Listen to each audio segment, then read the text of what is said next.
Hello, my loves. It's your favorite babe, Danielle Mercurio, and this solo episode is going to focus on money, the energy of money, the frequency of money, and most of all, the intention of money. Money is wonderful. It's something that we utilize in our everyday life. It is something that we work for. It is something that we receive. It is something that is an exchange. However, we were never really taught how to work with it. Yeah, maybe you took an accounting class, maybe you learned a little bit about credit, but like when it comes to the actual essence of money, how to have a positive relationship with money, that often got put to the wayside when you were growing up, when you were entering into adulthood, and maybe even now. So the intention of this podcast is to be in the intention of money, so you can redirect it and work with it in a way where it feels like you're on the same team.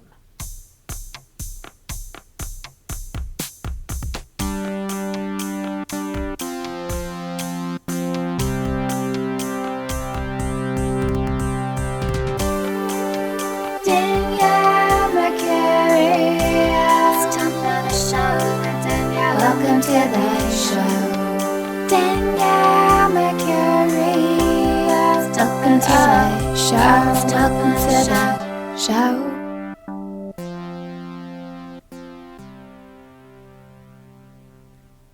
Okay, so let's talk about this idea of money. So to talk about money and the intention and how to give it purpose, I do think it's important to share a little bit around my background when it comes to money. And, I'm 38 years old, so I've had a very long relationship with it, as you may have as well. And it's something that's very layered. I came from a upper middle class family, so you could say, okay, cool, Danielle, you had money growing up. Technically, yes. However, my money journey was this idea growing up that like there is money available. However, you better work for it. You better be grateful for it, and grateful for it not in a way where it's like, I'm so grateful we have, everything that we need. It was more from a space how I took it anyway and how I interpreted it of, you better be so freaking grateful that you have this, and don't you dare ask for more.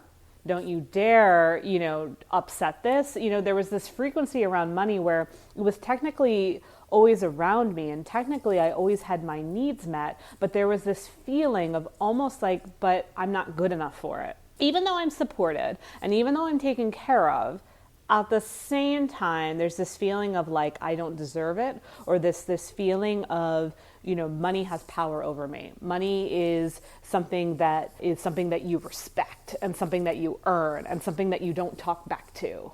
It was almost like that energy. Don't talk back to money. Don't talk back and ask for more. Don't think that what you have isn't enough. And that mentality stayed with me for a very long time. I started to have a relationship with money where I couldn't hold on to it. So whenever I would receive money, and I started working from an early age because I did love money. I loved the idea of independence. I loved the idea of making my own money. But because I didn't have respect for it, and because I thought money was the authority, because I thought money was something that I didn't really deserve, it was like almost like, I got this money and I was like, I better spend it. I better spend it. I better utilize it. I better get rid of it, because I'm not meant to hold on to money, because it's almost like money is too good for you, Danielle. Money is too good for you. And so don't hold on to it. Take it, use it, get whatever it is that you like, use it as a way to demonstrate your independence, but don't hold on to it. I never really understood what it meant to have money. Even though I grew up with my needs met, even though I was in a position starting at 12 years old with babysitting, I started making my own cash. I didn't know how to have money. I didn't know how to hold it. I didn't know how to grow it. And I didn't know how to be deserving of it. I felt unworthy of money. I didn't understand how to utilize it. I didn't have intentions for it. And so what did I do? I got it, and I was excited when I got it, and then I would spend it. And then I would find that I wasn't really even that happy on what I spent it on, or things would just materialize, or I'd be excited in the moment, and then the moment would fade, and then it would be like, okay, on to the next thing. So I definitely was that person where, quote unquote, money would burn a hole in my pocket. And I am a Leo sun, moon, rising. And, if you have Leo characteristics, money is something that is exciting and fun and considered to be a positive experience, but you are very good at spending it in very lavish ways. So with that being said, for me, I definitely felt like money was to be earned. Money had power over me. Money was something that, be grateful for what you have, but don't spoil it. Don't ask for too much, because that's when you're going into the territory where now you're becoming a brat, or you're becoming demanding, or you're becoming ungrateful. It was almost as if you ask for more than what you're getting, you're being ungrateful. If you're making $10 an hour and you want to make 12, how dare you? How dare you increase that? Right? And I did start to see, as I got older, and as I started to demonstrate my roles in the corporate world and then my roles in my own business over the last 7 years, I did start to understand the value of a dollar. I did start to understand the exchange of what it was that I was doing and what dollar amount compensated for that. I did understand that very quickly, but what I still didn't understand was how to hold that money, how to be worthy of that money. And further, when it came time to start my business, how to utilize money in a way where I was investing in my future and it had an intention. It knew where it was going. Okay, so when we think about money, we want to think about it from the perspective of money is an energy. Money is giving you something. So when you think about money, I want you to think about the non-negotiables that money gives you. It could be your rent, it could be the food you eat, it could be your essential survival products, internet, whatever it may be. So there's the kind of standard non-negotiable things that money gives you. And for those of you that have, you always seem to pay your rent on time, you always have enough for utilities, you always have enough to, at the grocery store, money is doing what it's supposed to. But then where you may falter is, why don't I ever have enough money for vacation, for something bigger? Why don't I have anything in my savings? Or further, why can't I seem to get my business up and running? Why can't I seem to make any extra? Because what you're doing is you're saying, okay, money, you pay my bills. Money, pay my bills. Money's like, okay, cool, I'll pay your bills. But you're not giving money the bandwidth or the room for anything else. So we have to stretch ourselves if you find yourself in that position. It's like, okay, money pays my bills, and it pays my bills on time and with ease every month. That is part of the intention of money that comes into my life. Further, money also hangs out in my bank account just because. I like to watch my money also grow. Just like my money is able to do a transaction of paying my rent or paying my cell phone, I also watch as money does a transaction of hanging out in my bank account. Just because my money likes to be there and I have enough of it to allow it to be there. You have to create that space. You have to create that permission. And you might say, well, where's that money coming from? I don't have any extra money to go in my savings account. I'm telling you, this is the magic. When people talk about law of attraction and, oh my God, I manifested all this money, it was because they created the space. And within that space, there was an intention. So it can be as simple as creating a savings account.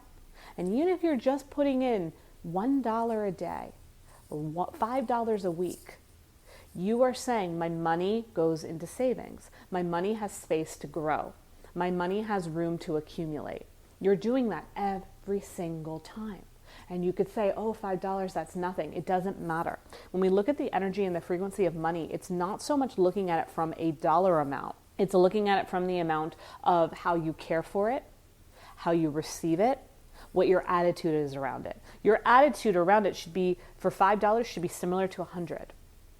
Should be similar to 1,000, because you're in the energy of receiving. And the more that you get really ramped up and excited about $5, that's where you get rewarded. And it's like, whoa, money's like, well, look how excited she got when we gave her $5. Let's give her 100. Let's give her 1,000. Let's give them 2,000.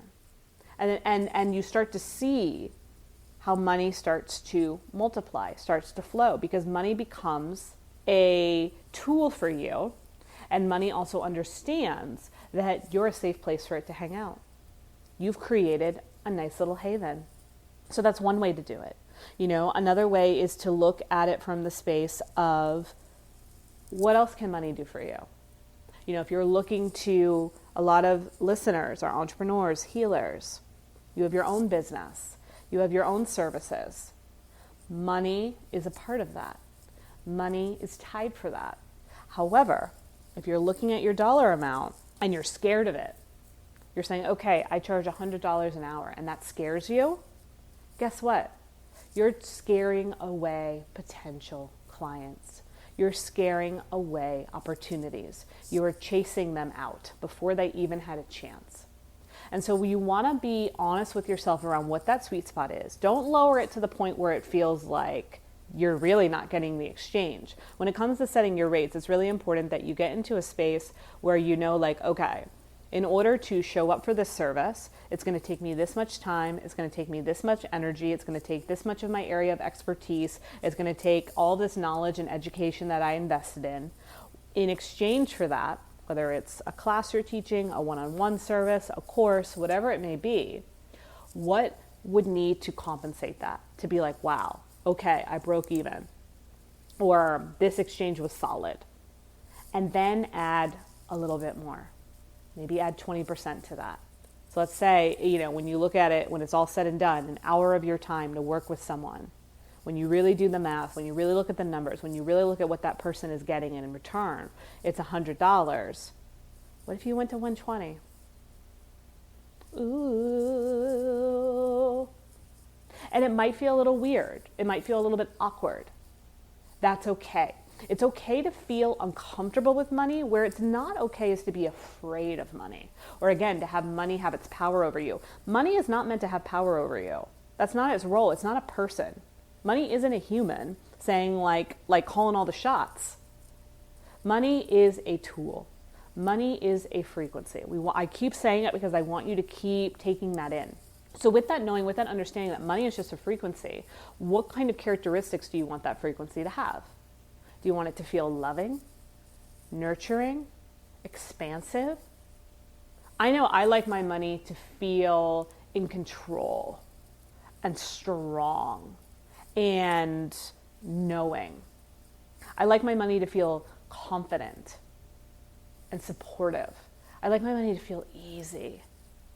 I like my money to feel reliable and dependable. That's how I look at money in my life. Money always shows up for me. Always. But there was a long time I didn't believe that because I didn't believe other people in my life would show up for me. I didn't believe I was deserving of having nice things. I didn't believe that I was allowed to ask for too much. I thought I had to stay in my bubble of be grateful for what you have. And if you stay in that bubble of be grateful for what you have, it's really awkward for money to surpass that. If I say be careful what you have and my money is supposed to be easy, supportive, dependable, it creates a little bit of a wonkiness. Can you feel the tension? Can you feel the tension of don't ask for too much, be grateful for what you have, don't try for more. If you stay in that energy, then money is going to be like, okay, I'm not going to mess with that person. I'm going to give them just what they need because all they're saying they need is just enough. So I'm going to give them just enough. And that's your money story. I always have just enough. Or your money story could be, I never have just enough. You might be that person that always just falls a little bit short or always is paycheck to paycheck. That's your money story. That's the intention that you gave money. You told money, hey, just so you know, we always fall a little bit short, okay? Hey, money, just so you know, we only do paycheck to paycheck. And money's like, okay, got it. We program our money. We don't realize it, but we've been programmed by other humans along the way that programmed us, and then we take those programs and we put it in our money. But what if you were to reprogram your money here and now? What would it look like? Would it be different? Would it have more attributes? And you might say, I'm in a position, once again, Danielle, I'm in a position where, unfortunately I am just always coming up short, or I am always paycheck to paycheck. You can get out of that story. Even if you're still paycheck to paycheck, can change your energy around that. Like, money shows up for me every other week. How cool. Money comes through in direct deposit every other Friday. It's the most amazing thing. And you're conditioning money to show up for you in a way that feels really exciting, as opposed to this desperate, hungry way. Like I used to, again, I'd be that person that would spend all my money, and I would live in environments that were expensive, Like I lived in Manhattan, I lived in Philly, I lived in LA. Like I've lived in all these places where it's very easy to spend a lot of money and not keep a lot. And I say easy because that's a narrative, right? How many times have you said, oh, I'm going here, and someone's like, oh, isn't that place expensive? Or I'm moving here, isn't it expensive to live there? It's up to you. It's up to your narrative, right? And so I was in a narrative where I wanted to live in these quote unquote seemingly expensive cities because people were labeling them as expensive. And yeah, maybe they're expensive compared to a smaller town, but it doesn't matter because your exchange, your standard of living is your standard of living, and money shows up for that. Money shows up where you live, regardless of how quote unquote expensive it is in the country. But I was intentionally doing that. I was like, I'm living in these expensive cities. I only have so much to get through it, to get by. You know, I have to spend my whole paycheck because that was my story. My story was I had to spend the money I had. I wasn't allowed to keep it. I wasn't allowed to hold on to it. I wasn't allowed to see what else was possible. That was the narrative I was telling myself. So I was living paycheck to paycheck. And I'm telling you that Thursday, you know, before money would replenish the next day, that Friday morning, I'd be down to nothing. I'd be down to a couple dollars. And I'd be like so hungry, so ready. So like I would like obsessively check my bank account in that Friday morning to see the money there because I needed it. And I was giving it all the control. I wasn't in a relationship with my money. I was in a, let me use my money. Oh my God, money just came through. Yes, yes, yes, yes, yes. Let me spend it. Let me hold on to it. Let me hold on. Don't let go. No. And then all of a sudden it's all gone. And I'm like, okay. Tomorrow, it'll be back. And then it would come back. And then I would do the same thing all over again. I didn't have respect for my money. I was in a very low vibrational dynamic with it. And I wasn't really thinking consciously. I was just looking at, okay, let's say like my deposit was $2,000. I was like, for the next 2 weeks, I have $2,000 and I can spend it all. That's what I would tell myself. And then I would do it again and again and again. And I had nothing in savings, nothing to show for myself. And I'm not saying you need to have savings, but you need to have an intention. And I had zero intention except, just getting by. And that's how I was living my life. I was living my life with the mentality of I'm just getting by. And before I really stepped into my path and stepped in deeper into my spiritual awakening, that's how my life was. I would wake up in the morning and say, God, get me through today. And then I would do my best to get through the day. Usually at night, I would party. I would space out, just like what I would do with my money, black out, and then do it all over again the next day. And when I started to go on my spiritual path, I started to take money more seriously. I started to realize the value that money had in my life. I started to realize that as I started to take responsibility for who I was, as I started to get into a space of self-acceptance, money fell into that. I started to take it more seriously. I started to look at where money was going every day, what I could do so that I didn't always feel so boxed in right before the next paycheck. I started to play around with ideas and possibilities to bring in more income. And as soon as I started to do that, things started to shift. And I always seemed to have enough. And I always seemed to have everything that I needed, but it wasn't in the space of desperation. However, when I first left to start my business, I wasn't 100% sold on that yet. There was still this part of me that was feeling like, oh my God, I need to make all this money, to be able to live my life. Like, let me backtrack for a moment. So basically, like, when I got into the coaching business, I was like, my goal was this. So this was back in like 2012. I did my training with IPEC, Institute of Professional Excellence in Coaching. Did my coaching training, loved it. It was great. Was able to invest in that program, which is amazing. And like my goal, I was like, I would love to leave my corporate job. I was living in Philly at the time. I'd love to make like 60 grand a year and work with one-on-one clients and have a little office. That was what I wanted. And then I started getting into the online world and I started to see things like B School and learn about entrepreneurship and see all these other coaches out there. And everyone was talking about six figures. You can make six figures. And I was like, well, I want to make six figures. I want to have so much money that I feel safe. Instead of finding safety in what it was that I was doing and finding a way for money to be a part of that, I wanted to try to find a way where I could just make a lot of money at once, because that would be my security. And also, I was afraid of what I was doing. I wasn't fully confident in sharing my work as a coach. So I thought, oh, well, if I make lots of money, then people will trust what it is that I'm doing. Do you think that's really going to work, or that's really going to be sustainable? Likely not. It wasn't. Newsflash. I left my corporate job when I turned 30 to do this full time, and I really believed, okay, I'm just going to do a couple different things. I'm going to make all of this money, and then people are going to believe me as legit. I won't have to worry about my bills. I'm going to have all this money, and I'm going to spend it on whatever I want. That was also my mentality. And, I've proved to the world I can do this. Let me tell you, I didn't make $1 off my business or my coaching when I left that corporate job. And I burned through any savings I did have. And the only reason why I had some savings was because I took some money out of my 401k, burned through it, found a couple side jobs catering for cash, and then landed back in a corporate job again. And I was like, this can't happen.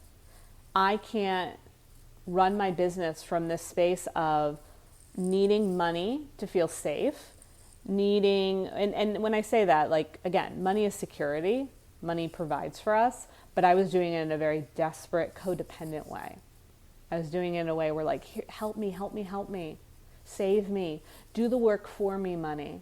I wanted money to magically appear so that it would do the work for me. And I realized when I went back to my corporate job, or I went to a different corporate job, I realized that I would use that money coming in to invest in my future. And I wasn't going to do this strategy of let me just have a bunch of money and that will save me, that will make this all work. I went in with the mindset of I am willing to do the work. I'm willing to get into the back end of my business. I'm willing to focus on my strengths, focus on my gifts, invest in mentors, get to know my community, really learn and experience and embody what it means to show up as a coach within the spiritual space. And as I started to do that, I started to understand the role that money would play. And it wasn't about racking up a bunch of dollars to quote unquote give me notoriety. It was about money being this loving, beautiful, dependable source of income from people that I could really help, that I could really provide for, that I could really create an experience. And the more that I looked at it from that perspective, the more I was built up by my own work and by money as well. The more, again, I saw money as an ally, money as a friend. It was the first time in my life, right before I left my business, this is again about 7 years ago, where I really looked at money as a friend, as kind, as generous, as dependable.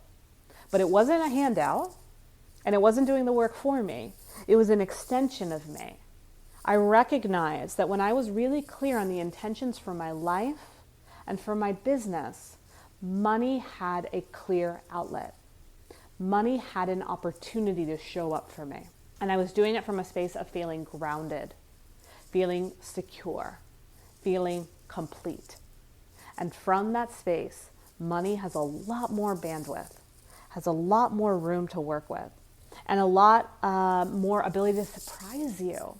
It was amazing when I first kind of started having my money surprise moments where it would just show up in these really unexpected ways. And it was showing up in quote unquote unexpected ways because I was creating expected spaces. I was creating an intentional roadmap for it. I laid out what my budget was every month. I knew, okay, this is what my bills are. This is the extra space that I'm creating. And I would love to just keep growing and building. My first year on my own, my goal was to make what was my current salary. And my current salary as an executive assistant in New York was like $83,000. And I made that my first year on my own. Why? Because I was so clear on that intention. My intention was I want to match my salary. I want to be in a space where I am comfortable making that. I'm familiar with $83,000 a year because I've done it before.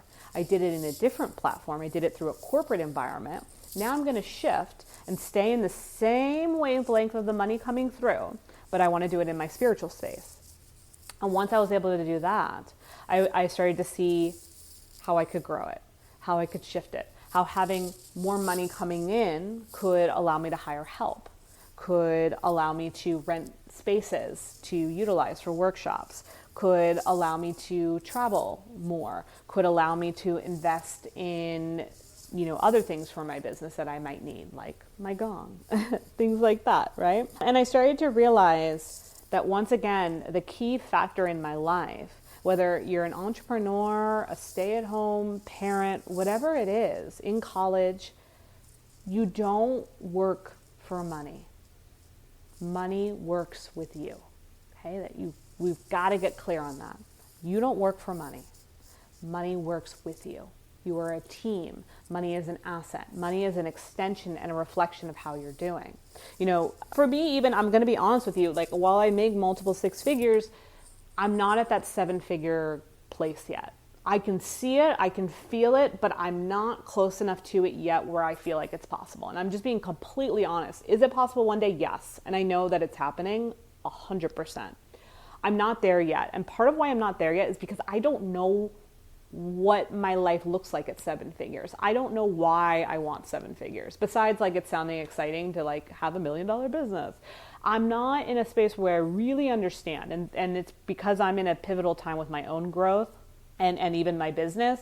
And so until I get through this transformational period that I'm in, it's really hard for me to understand where 7 figures could play into that, right? So because of that, I'm not in a space where I'm pulling in that amount of money. Now, one day I do feel that I will be ready to pull in that amount of money because my intentions will be so clear around the why of that, of what 7 figures means for me, of what having $1 million business looks like, what that entails from an energetic perspective. And so I understand that and I acknowledge that, and I don't try to make $1 million right now because it doesn't make sense. It's out of alignment. So for you, if you're like, I want to be a 7-figure, coach or entrepreneur, or I want to make $500,000, or I even want to make 6 figures, if it still feels like it's not quite making sense or not quite clicking, find a number that would click.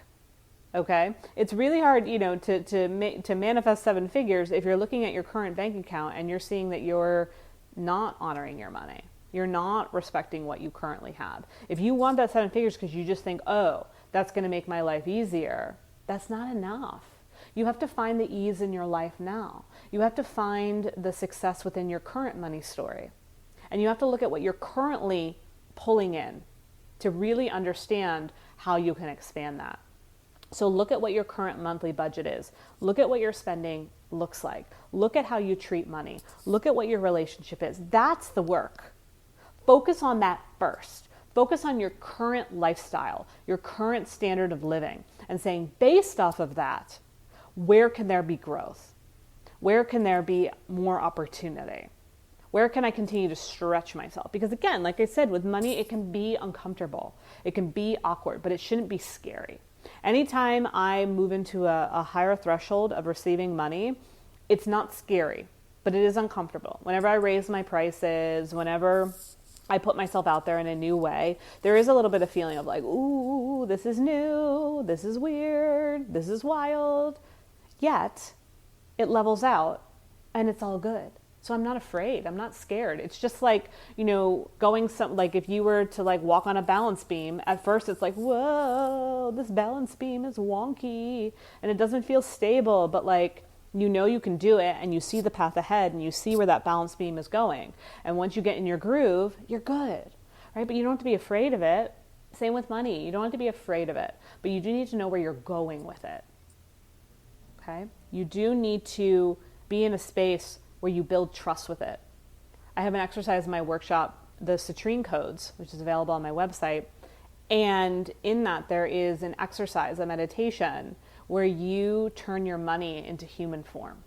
So if money was to knock on your door as a human right now, what would it look like? What would it be wearing? What would its attitude be? What would its emotions be like? Would it be excited and dressed up and looking really fine and dapper and feeling really good and nourished? Or would it be tired and drained and run down and wearing clothes that are tattered and a mess? Would it be excited to see you? Or would it be kind of like, oh, you? Right? What would that relationship be like? What would that dynamic look like? When money shows up at my door, it's like this tall drink of water. It's strong. It's dependable. It's dapper. Because that's how I view money showing up for me. And that's the kind of relationship I want to have with money. I like opening the door and seeing this tall drink of water that is money, and strategizing and playing and focusing on the future together. That feels really good. But I had to do the work to get my money to that energetic space. It wasn't going to be available to me in that way because of the ways that I viewed money. Don't ask for too much. Don't let money show up for you in a high vibe way. Spend it all. You can't hold on to it. I was very much in that space. Don't ask for help. When I had that period of time where I left my job and I wasn't making any money, I was too afraid to ask for help, because if you don't ask for help with money, I was the one that messed it up. I was the one that ruined it all. I was making money, and then I got greedy. This was my mindset then. I got greedy and said, I can do this on my own, and I'm going to make all this money, and I'm going to prove to everybody I can do this. Made no money, became very afraid, became very stuck and stubborn, and I literally every day would eat peanut butter, oatmeal, and eggs. I would take toilet paper from public bathrooms because I didn't think that I was allowed to ask for help. And it wasn't until it got to the point where I realized the coaching wasn't working and I needed to find another job again. And I did. And I was able to find one. And what's interesting about that story, you might have heard it before, when I was getting ready to find that other corporate job again, I was working with a recruiter. And my resume was very strong. I was very good at what I did as an executive assistant. And being in New York City, there were a lot. There's a lot of at that time. Now I'm imagine it's a little different with the everything. But executive coaches, if you were good, you could make six figures easily. And there were jobs I was shopping for that were like 90, 100, 110K. But they were the type of environments where literally you were selling yourself to that corporation. You were literally working for money. There were ones that were literally, we'll pay for your car service, we'll pay for your breakfast, lunch, and dinner, we'll pay for you to, get a ride home at night. And I'm like, what you're showing me, you're trying to show me that, look at all this money you're going to make. Look, we're going to feed you, we're going to give you a car service to be an assistant to someone. What was really going on is you will not have freedom. You will not have a life. You will be so tied to the person that you were supporting in this organization. And I was like, I can't do it. And the recruiter would get really frustrated with me because she was like, this is, the most money I can get you. And I said, I know that, but it's not giving me freedom. And I still need to have freedom. I still need to know if I need to clock out at 5:30, I can. I need to know that, yes, some days I might need to work through lunch. Some days I might need to show up early. But I need to know that overall, I have work-life balance. And that's why I took a job that was $83K instead of the 90, 100, 110. My recruiter was frustrated, but I was like, look, this is what I need. And I was unapologetic about it. And so I knew that I liked having the 83K gave me the ability to pay my rent and focus on my business and, not be in a space of desperation. But it wasn't so much money that it left me in a comfort zone. And it wasn't so much money that it made me feel obligated and totally in a space where I was boxed in with this job and I wouldn't have been able to get out. So when I started that corporate job at 83K, I wound up leaving a year and a half later. And it was because I had that work-life balance. It was because I had some wiggle room. And what was cool about making, less with this job was it gave me more room to make money with my own job. I started, I was like, let me start to make money doing what I do. Let's fill in the gap here. If these other jobs were going to pay me six figures, let me make 17K on my own. I don't think I made that during that year and a half, but still, let me make, now I think about it, I think I made 12K, I want to say, in that year and a half on my own. And then that was enough of and really what happened, the real reason why I left was my business was growing and building, and it was getting harder and harder to find the time for the growth that my business was making in comparison to the corporate job I had. So it was becoming irresponsible to the business I was building to stay at the corporate job. And it was becoming irresponsible to them too, in a way, because it was like my bandwidth wasn't as strong and I wasn't able to show up for them in a way that they wanted. I mean, it didn't get to that point, but it would have. And then everything would have gotten wonky. So I knew it was time to leave because the demand for my business was growing. And I knew that if I walked away from my corporate job, there would be a lot waiting for me and ready for me on the side of my business, which there was. I immediately had coaching clients, astrology sessions lined up, workshops. It all, started flowing. But it was because I was in the energetic capacity for it. I did the work, and I wasn't looking for money to save me. I wasn't scared of it, and I wasn't chasing it. I wasn't using it as a way to prove to everyone that I could do this. People still second guessed me when I went to leave my corporate job again. Are you sure? I'm like, yeah, I'm sure. I got this. I am supported. And here's the ways that I'm already supported. Look at the staples within my business. Look at the people that are interested and invested in wanting to work with me. Look at the people that are coming to my workshops. Look at the growth that I'm making on my social media platforms. They were all showcasing that I had done the work, and that I all from a tangible perspective. And then they were also showcasing that, I was in a space where I trusted the money would continue, because I let money know, hey, I want you to come through with coaching clients, astrology sessions, workshops. We're going to still pay my rent and these bills. And how we're going to do it is through this exchange. And it's also really important to be clear on how you're building your business, and again, who you're marketing to. You have to be really honest with who you're marketing to as it relates to what your budget is. If you want to make 10K a month, you have to be really clear on what's going to, help create that 10K. I don't think, I think leave a little room for surprise, but overall, how are you making that 10K? And who is the kind of client that's a match for that? You have to be really honest about that. If you're constantly marketing and targeting to people that don't want to give money, they're in a space where they enjoy your free content, that's not going to work. It's not going to work. It's a beautiful thing to have people that enjoy your free content, because they keep you going. They hit like, they hit share, they tell you, or they tell their friends about you, But at the end of the day, all those freeloaders who we love from the space of keeping your algorithms fresh and enjoying your content and giving you inspiration, they're not paying the bills. So you have to shift and you have to pivot and not be like, how do I get the people that never want to pay me to pay me? And instead, how do I get people that are already actively interested and invested in the kind of services I offer to me? And again, I tell money that, hey, money, this is what I'm offering. Let's get the exchange going. Let's find the people that are on board with that also have a healthy relationship with money. I also don't like to attract people that are like, oh my gosh, I really, really want to work with you, and here's my last penny so I can. That doesn't feel good to me. I don't want someone putting themselves in a space of desperation, or in a space of codependency, or in a space of not being able to pay their bills because they want to work with me. I'm very clear on that. Again, I think it's very important to invest in yourself, and I think sometimes we do have to push ourselves. I mean, there's definitely times I've invested and I'm like, okay, well, this week we're not going out to eat. You're not buying any clothes, you're not buying any crystals, you're, trimming your budget in other ways to compensate for this. But that's okay, because at the end of the day, it still evens out, right? I'm still open to, okay, I'm going to make this investment. I'm open to the surprise that's going to pay for it. I do that a lot too. Like whenever I'm investing in something big, I'm like, I wonder who paid for that. And I'm telling you, within 48 hours, I'll get some kind of investment that paid for it. I'm like, oh, thank you. Thank you. Thanks for paying for that, right? But you have to be in a space of trust. You have to be in a space of not being scared. And you have to be in a space of being willing to work with money in that way. Money has to make sense for you. Doesn't have to make sense for the rest of the world. How you spend your money, what you do with your money, how you live.